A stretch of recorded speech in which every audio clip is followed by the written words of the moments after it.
वाडा भिवंडी महामार्गाचे सध्या आरसीसी म्हणजेच कॉन्क्रिटीकरण करण्याचे काम सुरू आहे। कामाचा दर्जा जरी चांगला असला तरी काम मात्र संथ गतीने सुरू असल्याने प्रवासी नागरिकांमध्ये नैराश्य आहे। तर दुसरीकडे मात्र यात सुरू असलेल्या कामांमुळे अपघात मात्र थांबत नाहीत। कुठे खड्ड्यांमुळे तर कुठे अपुऱ्या कामांमुळे तर कुठे रस्त्यांवर पडलेल्या मातीच्या ढिगाऱ्यांमुळे अपघात होत आहेत। असे असताना अजून त्यात भर पडली ती या अवजड वाहनांची।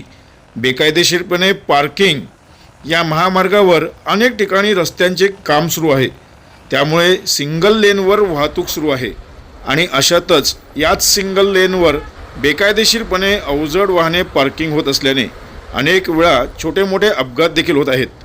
तर कुठे या महामार्गावर अनेक दिवसांपासून खोदून ठेवलेला रस्ता होत नसल्याने सध्या पार्किंगसाठी वापरात होत आहे। अनेक दिवसांपासून हा रस्त्याचा भाग रखडून गेला असून यामुळे हा महामार्ग पार्किंगसाठी खोदून ठेवला तर नाही ना, असा प्रश्न देखील उपस्थित होत आहे।